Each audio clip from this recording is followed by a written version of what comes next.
They brought the probe aboard the Aegis carefully, treating it the way a person might treat a sleeping animal they did not understand. Patrick Dunn spent 3 days in the cargo bay with it, barely eating, barely sleeping, running every scan and test he could think of. The geometric patterns on its surface were not random. They were data, dense, layered, and older than human civilization.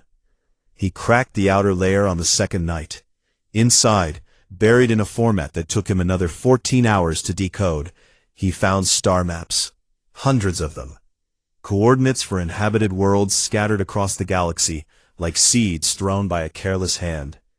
He found energy signatures that suggested civilizations far older and far more advanced than anything humanity had ever imagined.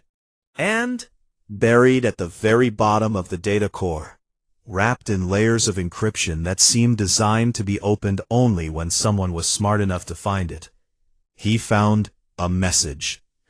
He could not read it. A language was unlike anything in his databases. But the structure of it, the way it was formatted and emphasized, reminded him of something very specific. It reminded him of a warning. Patrick brought his findings to Nate Holloway at 4 a.m, ship time. Nate sat in his quarters and listened quietly as Patrick laid it all out. The maps, the coordinates, the warning they could not read. When Patrick finished, Nate asked one question. "Can we follow the coordinates?" Patrick said they could.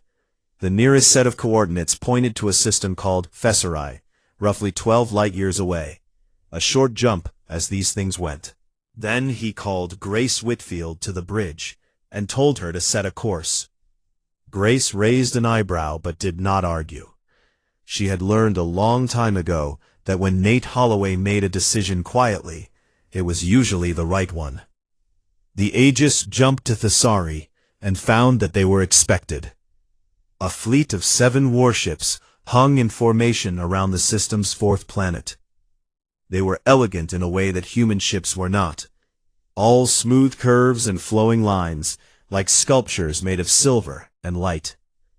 Each one was at least 4 times the size of the Aegis. Their weapons were powered and their shields were raised.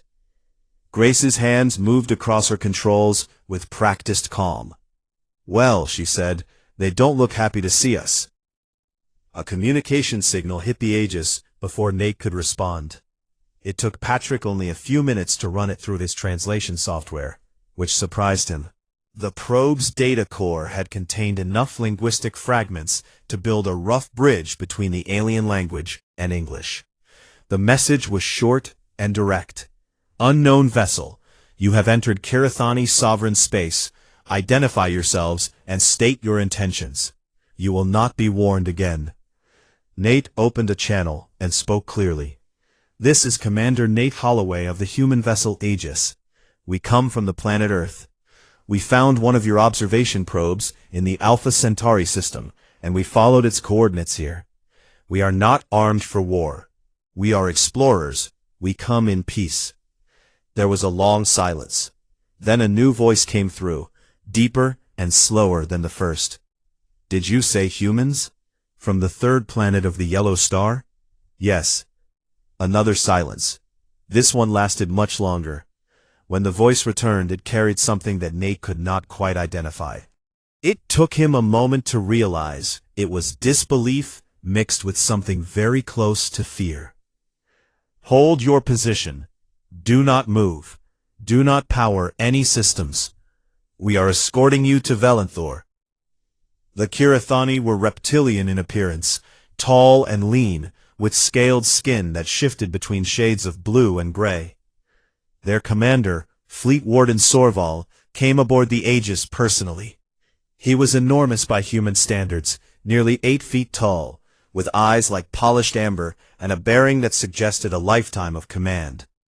He moved through the narrow corridors of the Aegis with his head slightly bowed to avoid the ceiling, and he looked at the human crew the way a person might look at a mythical creature that had just walked out of a storybook. He said very little during the journey to Valenthor, but Grace noticed that he kept staring at the human crew when he thought no one was watching, not with hostility, with something closer to wonder. The journey took 2 days. When the Aegis dropped out of its jump above Valenthar, Grace let out a low whistle. The planet was enormous, ringed with orbital stations and shipyards, its surface covered in cities that glowed like circuits on a vast green board. Thousands of ships moved through the space around it, more than Grace had ever seen in one place. "This is their capital," Patrick whispered. "This is where they run the galaxy from." They were brought down to the surface in a shuttle, because the Aegis was deemed too primitive for the orbital docking systems. Nate chose not to take offense. He brought Patrick and Grace with him and left his executive officer in command of the ship. The Hall of Ages was the largest enclosed space any of them had ever seen. Its ceiling disappeared into shadow hundreds of feet above. 12 great seats ringed a central floor, and in each seat sat a representative of one of the conclave's elder species. Some were vaguely familiar in shape. Others were so alien that the human eye struggled to make sense of them. One appeared to be made entirely of light. Another was a massive, bear-like creature covered in dark fur, with tusks that curved up past its eyes.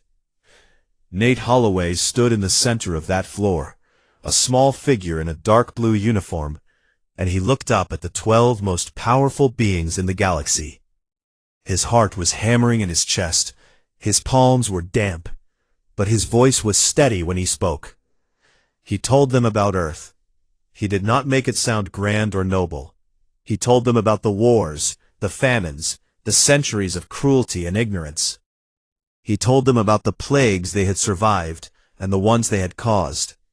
He told them about the ice ages and the fires and the long, grinding climb from mud to stars. And then he told them about the other side, the music, the art, the way a human mother will walk through fire to reach her child, the way humanity, over and over again, chose to reach for something better, even when the darkness seemed endless. "We are not perfect," Nate said. "We have done terrible things to each other and to our world.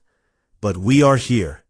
We survived ourselves, and we survived our planet, and we built a ship that brought us to your door.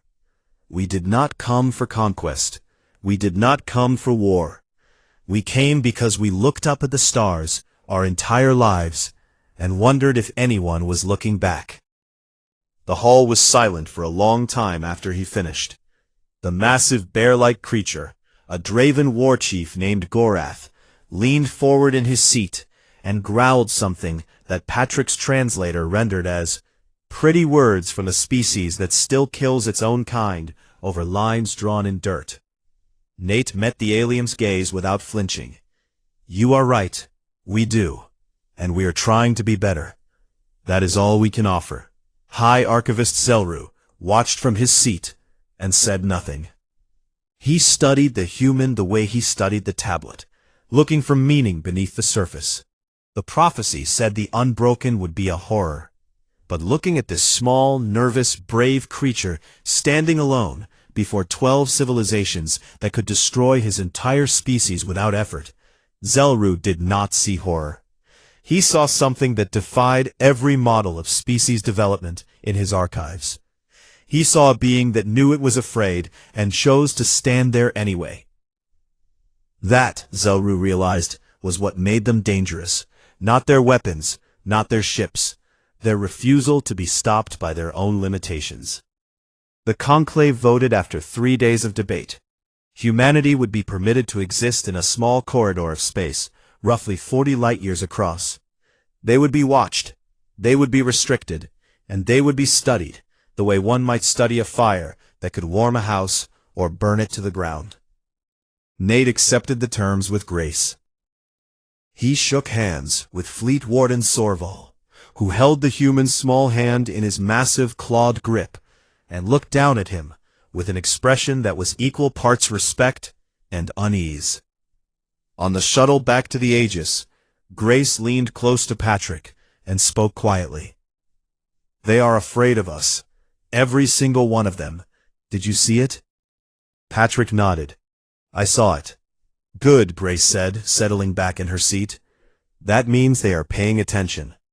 Above them, in his chamber, Zelru placed his limb on the tablet of eons, and felt it pulse beneath his touch, warm and steady, like a heartbeat counting down to something vast.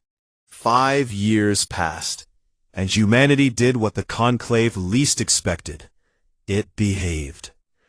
The colony on New Meridian grew slowly and carefully under the steady hand of Governor Lisa Brennan.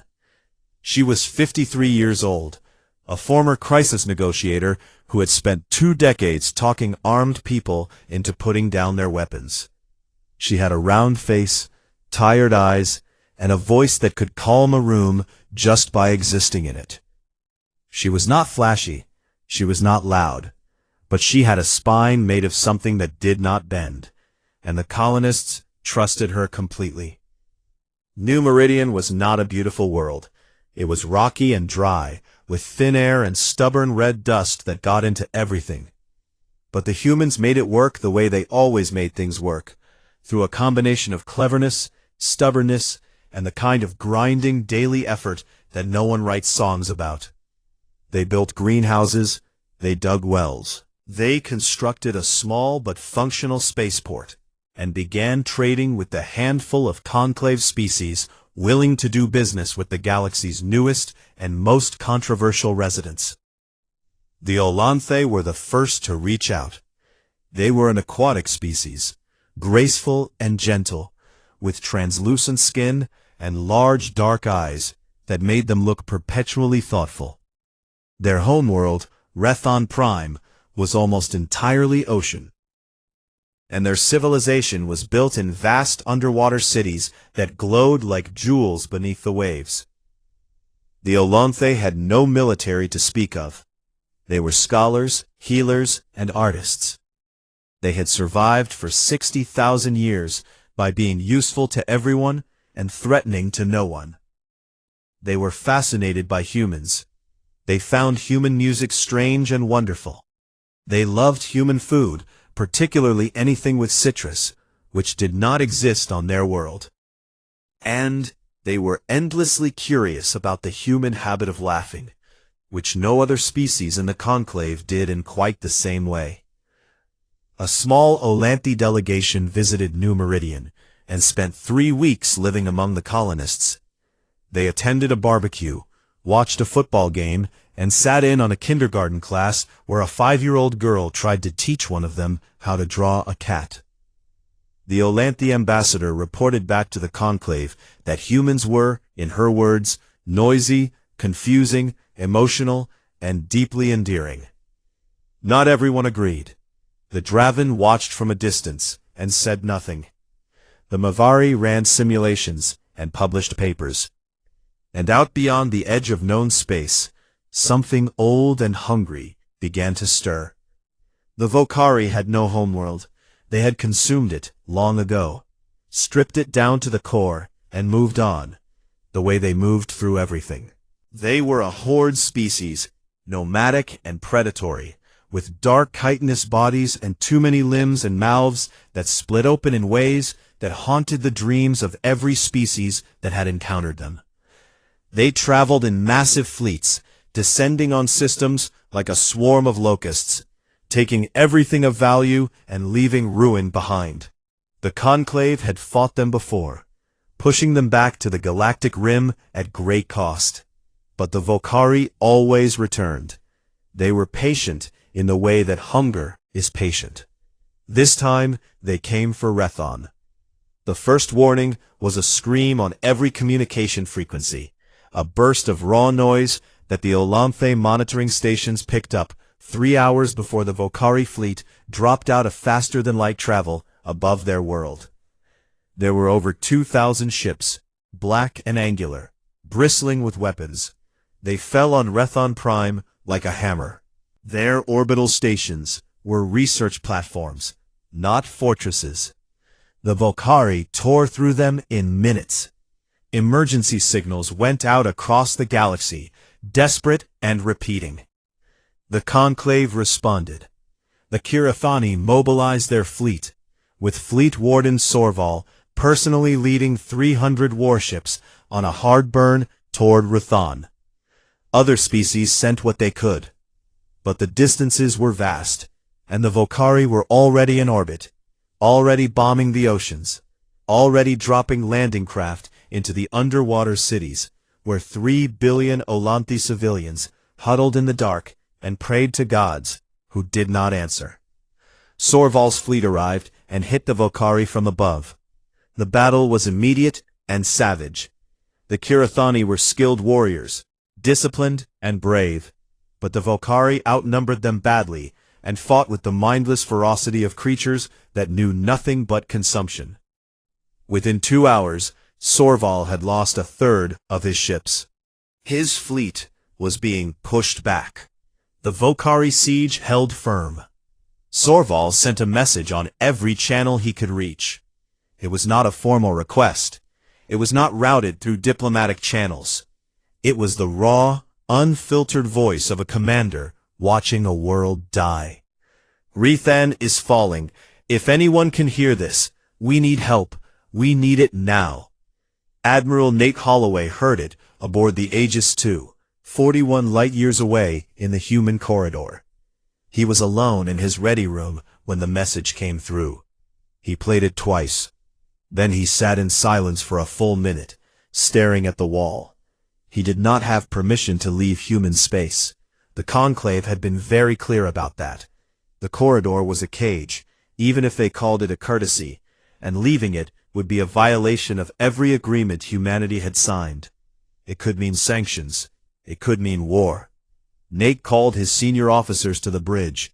Grace Whitfield, Patrick Dunn, his executive officer, a steady woman named Katie Marsh, who never raised her voice and never needed to. He played Sorval's message for them. Then he told them what he intended to do, and said that anyone who wanted to stay behind was free to do so. No one stayed behind. The human fleet was small, 19 ships, the largest of which was the Aegis II, and most of them were converted cargo haulers with weapons bolted on. They jumped to Rithon, expecting to die. What they did not expect was to win. The Volcari had fought dozens of species. They had patterns for every kind of opponent. Defensive species that formed walls, aggressive species that charged in straight lines, cautious species that circled and probed. They had never fought humans. Grace Whitfield led the opening attack. She took her frigate straight into a gap between 2 Volcari dreadnoughts, so close that the larger ships could not fire on her without hitting each other. She held position for 11 seconds, which felt like 11 years, and detonated an electromagnetic pulse at point-blank range. Both dreadnoughts went dark. Grace pulled her crippled frigate away on backup thrusters, bleeding atmosphere from a dozen hull breaches, and she was laughing the entire time. Patrick Dunn, who had been studying every scrap of intelligence on the Volcari for 5 years, found their weakness from the science station. Their communication network operated on a specific resonance frequency. He flooded it with noise. Specifically, he flooded it with distorted human heavy metal music at a volume that made the Volcari coordination network collapse into static. Thousands of enemy ships lost contact with each other simultaneously. The humans fought like nothing the galaxy had ever seen. They rammed ships. They vented atmosphere to create thrust. They used cargo containers as improvised weapons. One engineering crew welded armor plating to their hull in the middle of the battle while under fire. 7 human ships were destroyed. 119 crew members died. But the humans held the line, chaotic and bleeding and furious, until the Conclave reinforcements arrived and the Volcari finally broke. In the aftermath, Governor Lisa Brennan landed on Rethon Prime with medical supplies and emergency teams.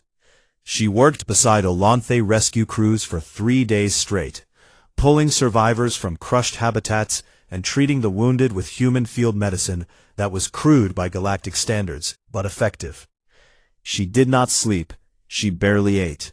When an Olanthe elder, trembling and exhausted, asked her why the humans had come when no one had asked them to, Lisa looked at the destruction around her and said, "Because you needed help. That is reason enough." Back on Valanthor, High Archivist Zelru reviewed the battle data and the prophecy side by side. He had always translated the keyword as horror. But the architect language was old and layered, and he had begun to suspect his translation was wrong. The word was not horror. It was closer to awe. Something so vast and overwhelming that the mind could not hold it. Something that inspired terror, not because it was evil, but because it had no ceiling, no limit, no point where it simply stopped and accepted what was. Zelru looked at the footage of a human frigate pilot flying into certain death with a smile on her face, and he understood, finally, what the architects had been trying to say. They were not warning the galaxy about a monster. They were warning it about a miracle. The Battle of Rethan changed everything, and not all of it for the better. Across the galaxy, the story spread like fire in dry grass. The small, fragile beings from the angry little world had flown into a massacre they had no business being in, with ships held together by stubbornness and welding torches. And they had held the line. The Olanthi composed songs about them. The Kirathani reviewed the battle footage in their war academies and could not explain half of what they saw. On a dozen worlds, the name human went from a curiosity to something spoken with weight. But fame has teeth, and it bites in ways you do not expect. Draven Warchief Gorath sat in his fortress on the frozen world of Kerthun and watched the footage for the 9th time. He was enormous even by Draven standards, a mountain of dark fur and muscle, with tusks that had been sharpened to points and scarred from decades of combat. He had fought the Vokari before, and he had just watched a species 1/10 his size, flying ships made of scrap metal, tear through a Vokari siege with nothing but reckless courage and loud music. It did not inspire him. It terrified him. Gorath understood war better than almost anyone in the Conclave. He understood that strength was not just about what you could do today. It was about what you could do tomorrow. The humans had fought the Vokari with 19 ships and improvised tactics. They had won through creativity, sacrifice, and a complete disregard for their own survival. Now imagine, Gorath thought, what they would do with 1,000 ships. Imagine them with a century of experience. Imagine them angry. The prophecy had called them a horror, and Gorath believed it, not because of what they had done at Rethon, but because of what Rethon proved they were capable of becoming. He began reaching out to others who shared his fear. The Thessarai, a cautious, insular species that had always distrusted newcomers. The Vorendal, ancient beings of crystalline energy who calculated probability and saw in humanity an unacceptable variable. And 3 smaller species on the Conclave's fringe, all of whom had watched the Battle of Rethan and drawn the same conclusion Gorath had. The humans were growing too fast, too unpredictably, and if they were not contained now, they never would be. Together, they formed the Iron Accord. It was secret. It was illegal under Conclave law, and it was, in Gorath's mind, absolutely necessary. The Iron Accord began its work quietly. Human trade convoys found their routes disrupted by unexplained navigational hazards. Supply shipments to New Meridian were delayed or rerouted. False intelligence reports were fed to Conclave diplomats, suggesting that humans were secretly building weapons in violation of their agreements. Small, careful, patient cuts, each one designed to isolate humanity and turn the galaxy against it before anyone realized what was happening. Governor Lisa Brennan noticed the patterns within 3 months. She was a negotiator by training, and negotiators learned to see the shape of a strategy even when its pieces were hidden. Cargo delays could be accidents. Navigation problems could be natural. But when every piece of bad luck pointed in the same direction, it stopped being luck and started being a plan. She brought her concerns to Admiral Holloway during a secure communication from New Meridian.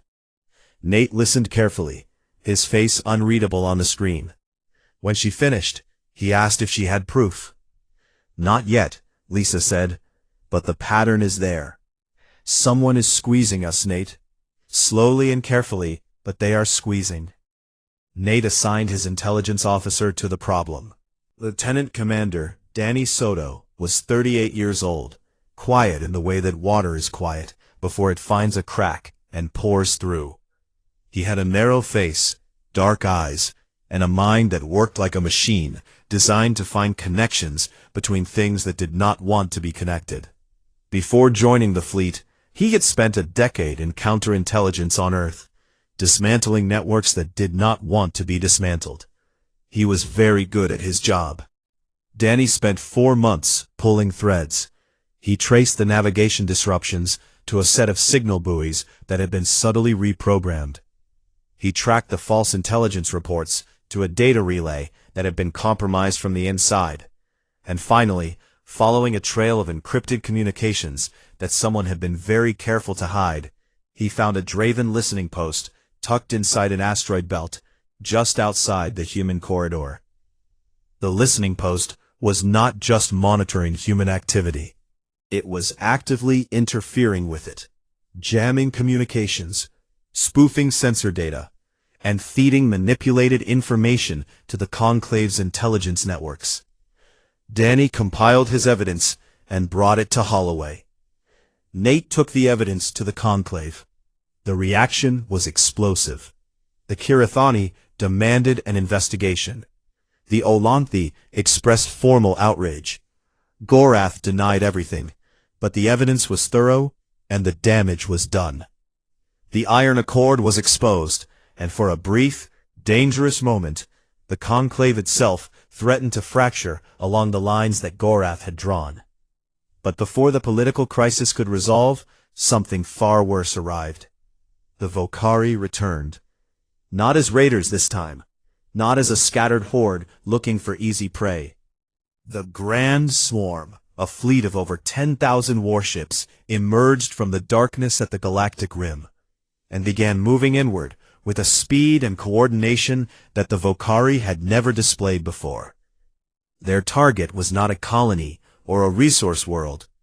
Their target was Volanthor, the heart of the Conclave, the seat of galactic civilization. The Conclave had never seen anything like it. The Vokari had always been opportunistic, striking soft targets and retreating when resistance stiffened. A direct assault on Volanthor was not just unprecedented, it should have been impossible. The Vokari did not have the intelligence to navigate Conclave defenses, did not have the knowledge of fleet positions and patrol routes that such an attack would require. Danny Soto found the answer, and it made him sick. The Iron Accord's covert operations had required detailed access to Conclave military systems. In order to sabotage human trade routes and plant false intelligence, Gorath's people had needed to penetrate the Conclave's own defense networks. They had done so carefully, covering their tracks at every step. But they had not covered them well enough. The Vokari, who were far more cunning than anyone had given them credit for, had found the same backdoors the Iron Accord had created, and used them to download everything. Fleet positions, defense grids, patrol schedules, communication codes, everything. The Iron Accord had not just failed to contain humanity, it had handed the Vokari the keys to the galaxy. Danny brought the evidence to Nate. Nate brought it to the Conclave. Gorath sat in his great seat and said nothing as the truth settled over the hall like ash.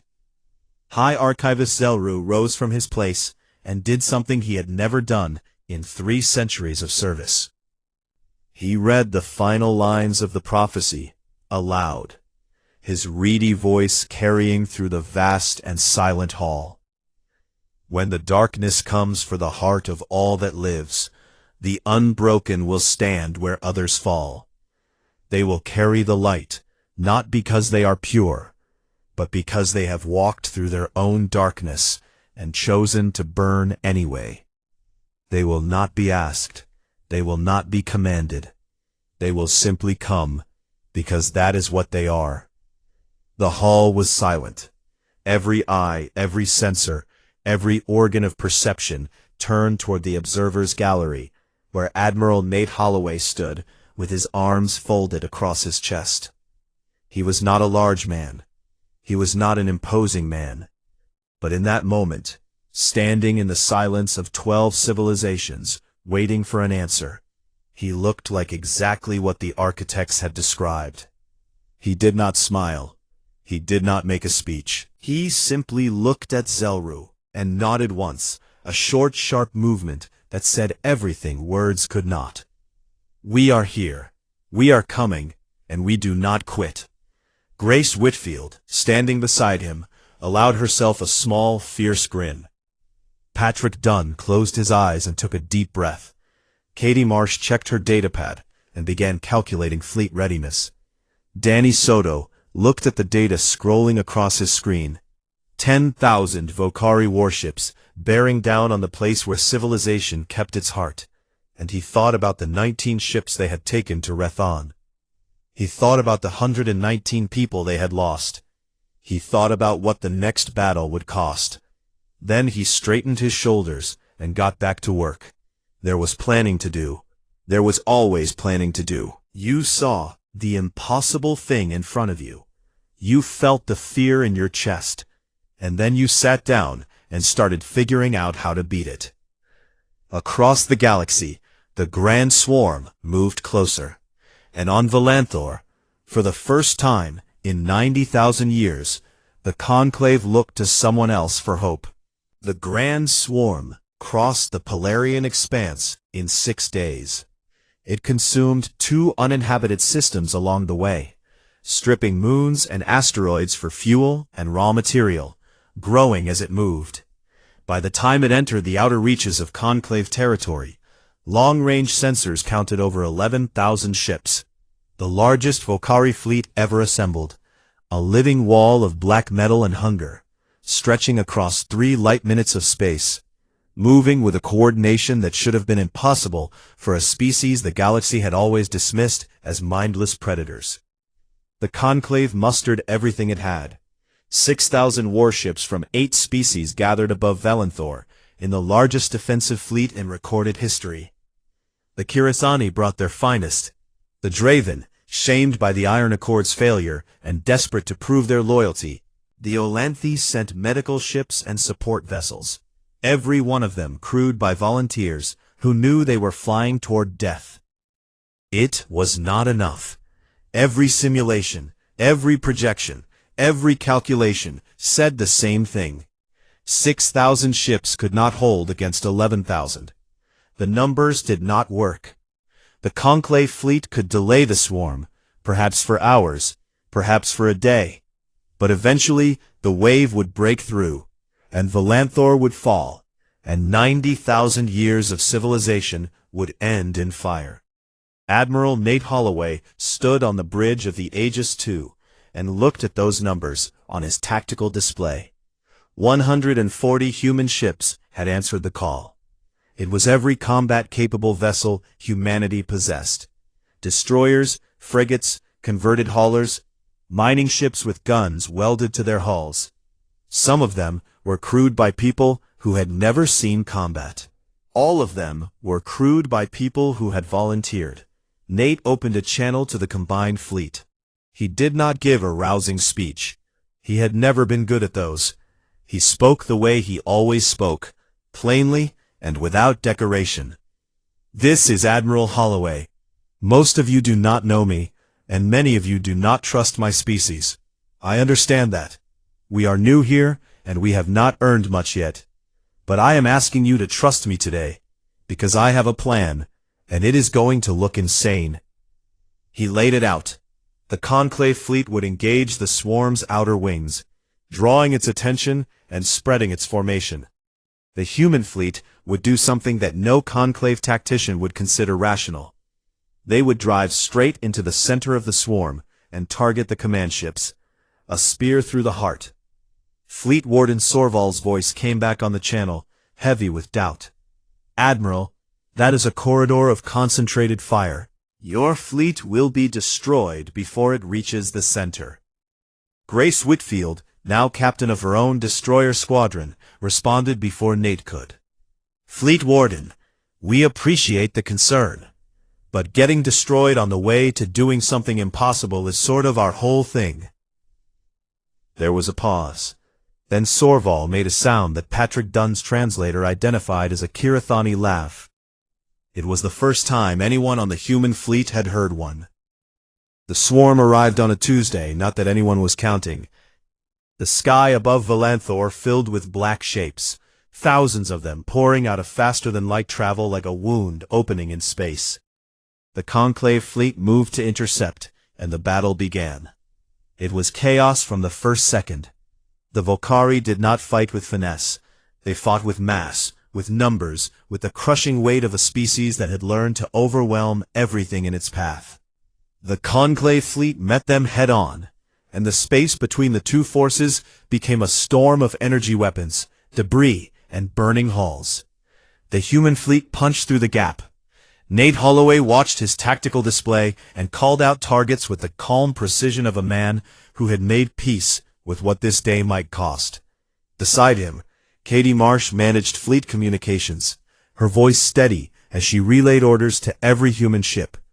Danny Soto fed targeting data to the fleet from his station, his fingers moving faster than thought, finding patterns in the enemy formation that no one else could see. The humans flew into the heart of the swarm, and the swarm tried to crush them. Ships died.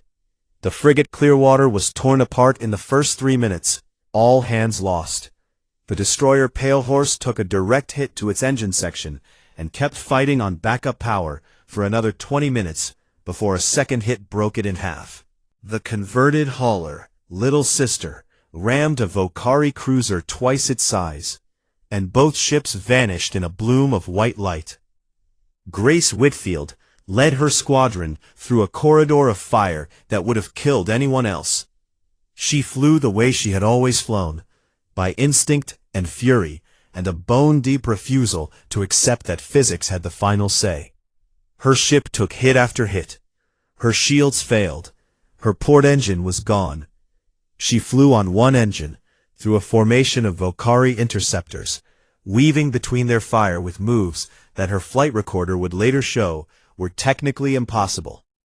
Governor Lisa Brennan commanded the logistics operation from a converted freighter at the fleet's edge. She had refused to stay behind on New Meridian. She said that if her people were going to die, she was going to be there to bring the survivors home. Her ship flew into the wreckage of destroyed vessels and pulled survivors from shattered hulls, while Volcari fighters strafed them. Lisa stood on her bridge and directed rescue operations with the same calm she had used to talk armed men into surrendering, and not once did her voice shake. Deep in the battle, Patrick Dunn sat at his science station aboard a research vessel and watched data pour across his screens.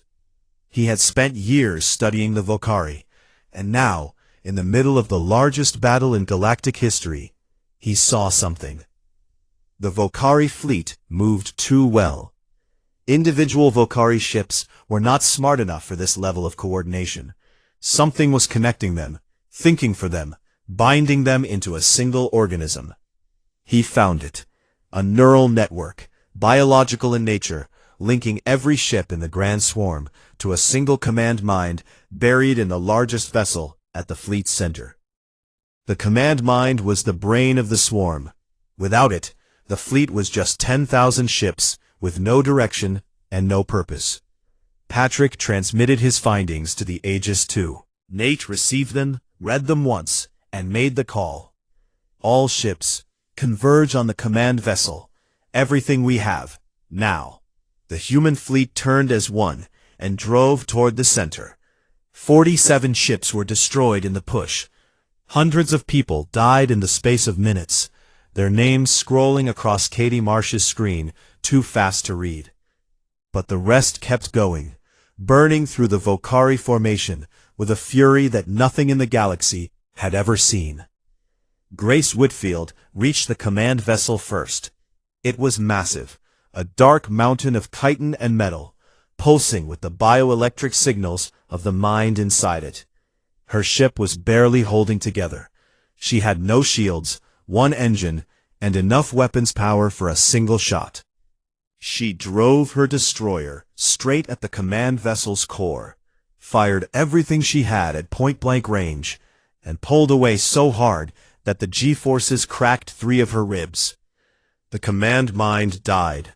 The effect was instantaneous. 11,000 Volcari ships lost coordination at the same moment. They stopped moving in formation. They stopped responding to each other. The grand swarm became a cloud of confused, directionless vessels, each one suddenly alone and afraid. The conclave fleet closed in, and the Volcari scattered like insects when a light turns on. The battle was over. In the silence that followed, no one on the human ships cheered. 61 ships had been destroyed. Over 3,000 humans were dead. Nate Holloway sat alone in his quarters that night and read every name on the casualty list. It took him 2 hours. He read each one aloud, quietly, so that the sound of their names existed somewhere in the universe, one more time. 3 days later, the conclave gathered in the Hall of Ages. It was the most attended session in the conclave's history. Every species had sent representatives. The hall was full in a way it had never been full before, packed with beings who had watched the battle and seen something they could not explain with numbers or models or simulations. High Archivist Zelru descended from his seat and walked across the floor to where Nate Holloway stood.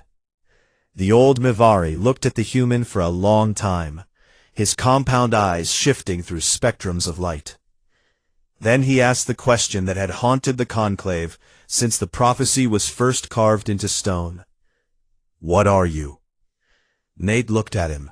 He thought about Grace, flying on one engine with cracked ribs and a grin on her face. He thought about Lisa, pulling people from wreckage while the world burned around her. He thought about Patrick, finding the answer in the middle of the fire. He thought about Danny, running on no sleep and cold coffee, finding patterns in the chaos. He thought about the 3,000 people who had died, so that a civilization they had known for 5 years could survive. We are what happens when a species grows up on a world that is constantly trying to kill it, Nate said.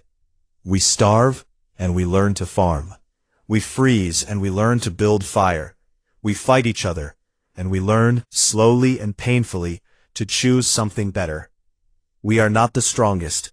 We are not the wisest. We are not the oldest. But we do not quit. We have never quit. And when the people around us are in danger, we do not look away. He paused and took a breath.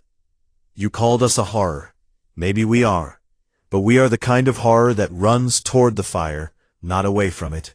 And if that frightens you, I understand. It frightens us too sometimes. Zelru bowed. It was a deep, slow bow, a gesture of respect that the Mivari had not performed toward another species in 10,000 years.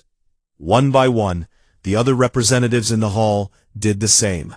The Kirathani, the Olante, even the Draven. Gorath, who had feared humanity more than any other being in the galaxy, lowered his great tusked head and closed his eyes.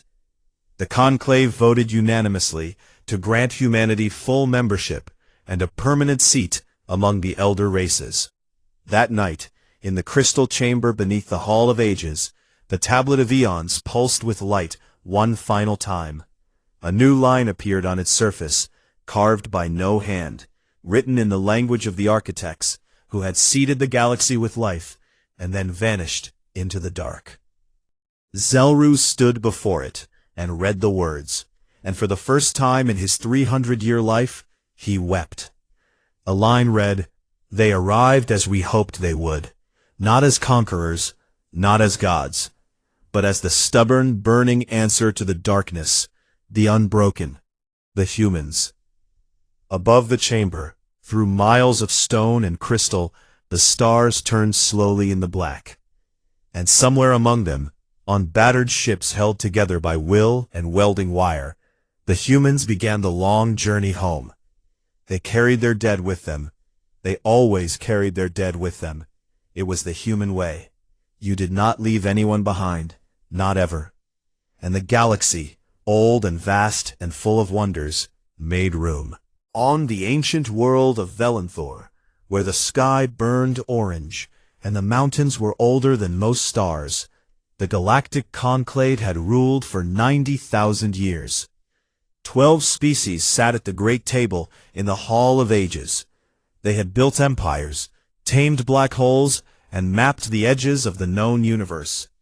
They believed they understood everything the galaxy had to offer.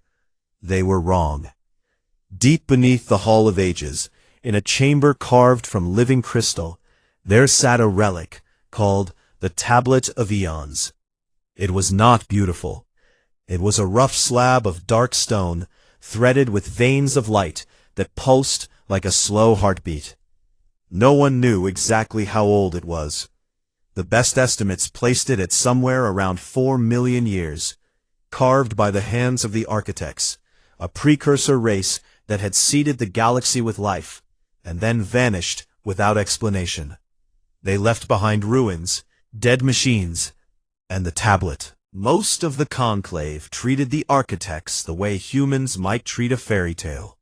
But the tablet was real, and its prophecies had an uncomfortable habit of coming true. High Archivist Zelru had spent 312 years studying it.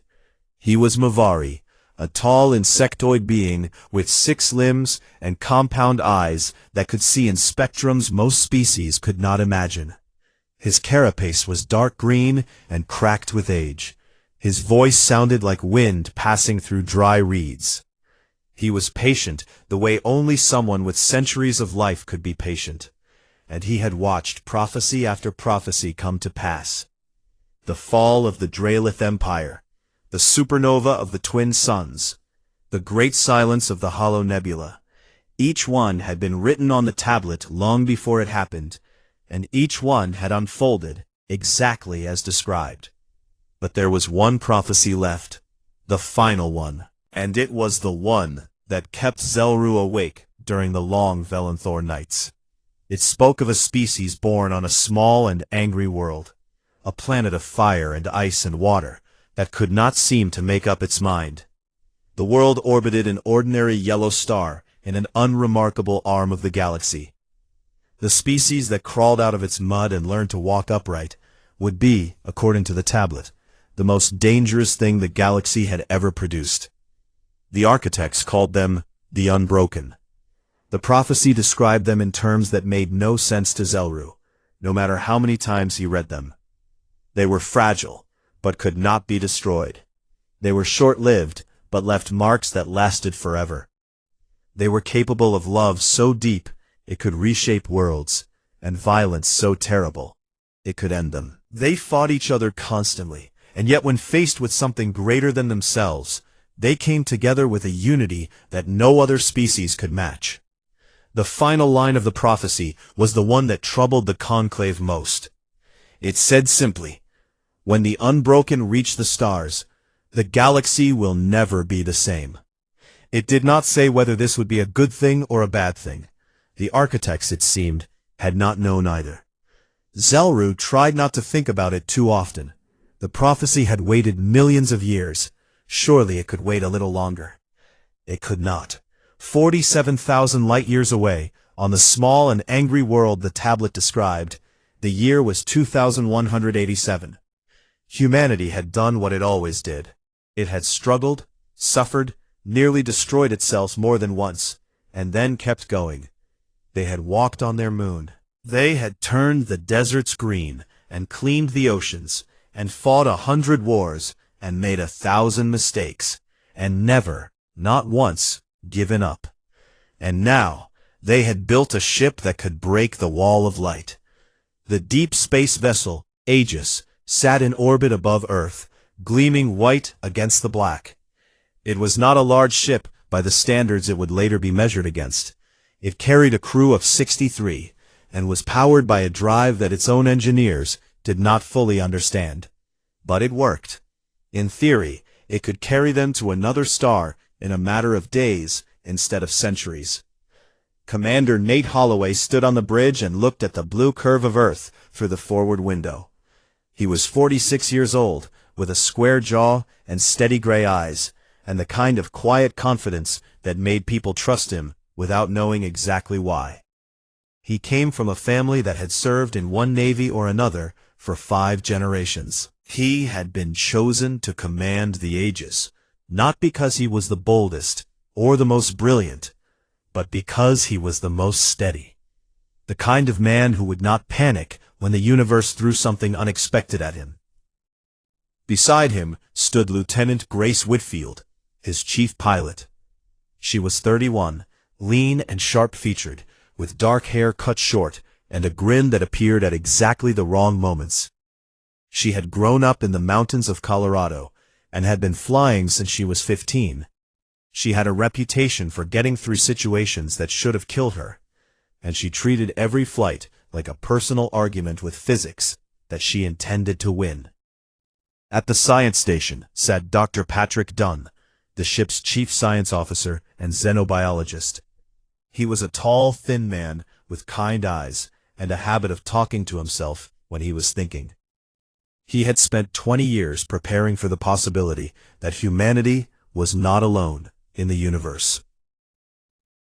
He had written papers, built models, and learned 6 dead languages just in case they shared structural features with alien communication.